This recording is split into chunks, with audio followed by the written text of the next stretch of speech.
Hi there, my name is Jen, but you can find me under YouTube and Instagram as Jen Lee Schoolcraft. And I am super excited to be here for Inktoberfest for the heat embossing tips. And let's get started. I have a lot of information packed into this 10-minute video. So I just wanted to start out first showing some of the inks that you can use or mediums that you can use for heat embossing. One of them is an embossing pen. They come in brush tip, fine tip, and this one looks like a bullet tip. These are great, especially for digital images, but if you're a hand letterer or something like that, it's awesome. It's great for doodles and things like that. And then there's the standard watermark ink, and then there's also a dauber, which comes in super handy with stencils. And then you can also use water. It's one of my favorite techniques to use with embossing powder. And I basically use a clear and a white. I sometimes will throw in a gold or a silver, but there's a ton of different powders out there to choose from. And I'm going to be using the tags that came with the Inktober items to do my samples on. And tag is great because it's a smooth surface. So watercolor paper can be a little more difficult to heat emboss on just because the ink doesn't get into the texture of the paper always. But the first thing that I always do is to prep my paper with the anti-static bag. There's a variety of these out on the market. It's basically a bag that is going to remove your fingerprints, or hopefully remove most of your fingerprints, or the oils from your skin from the paper, so that embossing powder does not stick to everything. And I'm going to be starting out using this Watercolor Hearts stamp, and I am using it because it's a solid image stamp, and I've inked that up with the Maker Forte embossing ink. And I wanted to show the difference between a thick embossing powder or embossing enamel and a fine detail embossing powder. And the fine detail, you might need more layers to get a stamp like this, which is a solid stamp, to cover evenly, compared to the thicker embossing powder, which has thicker granules, so it covers more area better, which is why if you're going to use a kind of a bigger solid image stamp, the thicker embossing powder is the way to go. And if you're going to do, say, a sentiment or something that is more detailed, you want to use the fine embossing powder or the super fine embossing powder. And basically what heat embossing is it's taking something wet, whether that's water or an embossing ink or another type of ink that is wet, and applying powder to it, which is then melted with a heat gun. And the embossing powder is tiny particles of plastic, and the heat gun heats those tiny particles of plastic and kind of melds them together, which gives you that raised effect or that heat embossed effect. And so on this one, you can see that thickened powder, how well it covers that heart. And then on this next stamp, which is a pretty detailed stamp, it's called Beautiful Magnolia. It's got some very thin lines. I'm going to show you how that thick embossing powder does not do so beautifully on this stamp. So I'm using that white fine detail embossing powder first, and then I'm going to go ahead and spread some of that embossing enamel or thicker embossing powder on there. And you can see that the granules don't stick because they're too thick to stick to the small detail of that stamp. And so some of them do stick probably in the thicker parts of that image, but for the most part that did not work.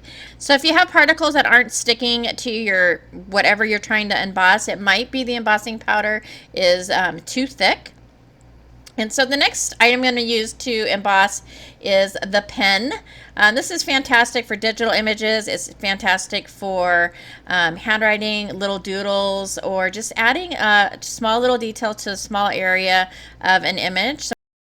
And then next we're going to move on to some more specialty embossing powders, so some glitters and metallics. And I'm going to use the Retro Builder base stamp set, and I'm inking that up in clear embossing ink. All of these I've already prepped with my embossing bag. I didn't want to keep repeating it over and over, just so you know that I am prepping them with the anti-static bag before I do each of these. The embossing powders I'm using are the Nuvo Snow Crystal, the Wow Full Fool's Gold, and then the Raspberry Tinsel. And these are all powders that have metallic or glitter in them, or something that's a lighter particle than the powder. And so if you start heating it from the top originally, you're going to end up blowing that away.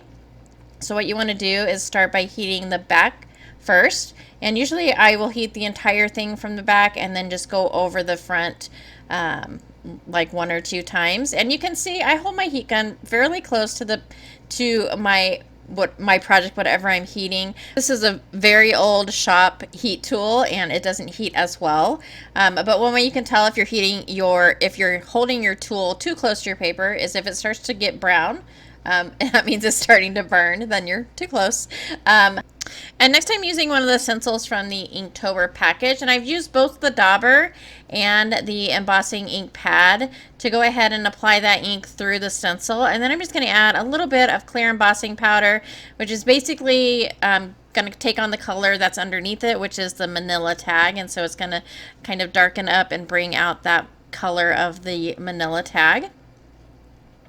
And then next I am going to use another one of the stencils from the Inktober package, and I'm using this Purple Rain, which is a water reactive ink, and I'm using it to show that you don't necessarily have to use a pigment ink or a embossing ink to heat emboss. Lots of different inks will work. You might have to be quicker than some of the others, but other inks will definitely work. And next I'm going to do the water spritz. So I've gone ahead and I spritz the tag with water, and basically the water is going to hold that embossing powder captive, and so it allows you time to go ahead and take your heat tool to it and get that powder to melt. And then next I'm going to use some black cardstock. So I have taken a few small stamps from the stamp set called Love and Courage, and I'm going to go ahead and really apply a lot of that anti-static bag to my black cardstock just to give this the best chance possible for as clean of look as possible. So what I'm going to do is I'm going to start out using the clear embossing ink. So one of the sentiments will be clear embossing ink. One will be a white pigment ink. And so I'm going to do those two first. And so the clear embossing ink I'm going to cover with my white embossing powder. And then the one that is stamped up in the pigment ink is going to be covered with some clear embossing powder. And then for the last sentiment, I'm going to stamp that one up in some white pigment ink, and then I'm going to cover that with some white embossing powder. And this is, I think, the best result. It gives you a nice bright white. But I'm going to go ahead and take this tag again, and I'm going to use the bigger stamp in that same stamp set. I'm going to ink that up with some of that clear embossing ink. And this time I'm going to be using some colored embossing powders.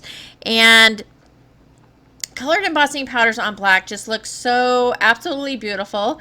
And so I'm going to go ahead and use several different colors of these Wendy Vecchi embossing powder. I'm trying to blend a little bit between each of the colors so that they blend into each other.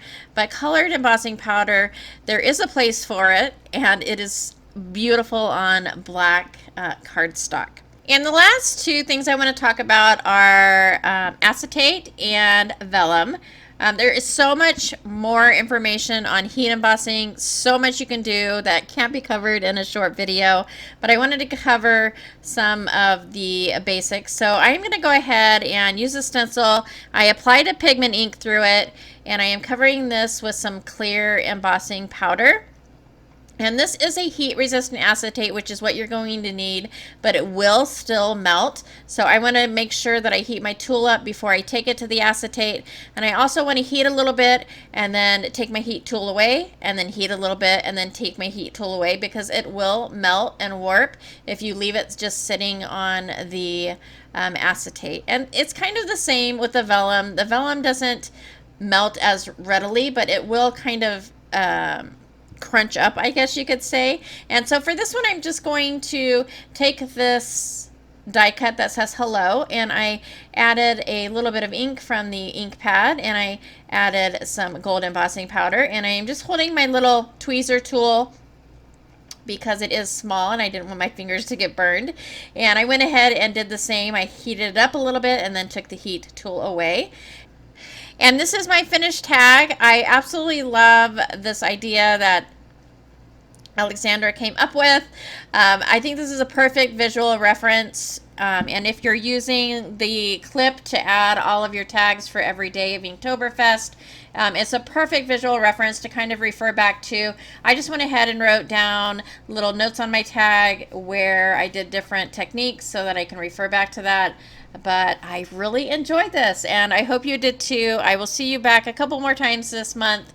Enjoy the rest of the days and have fun. Thanks so much.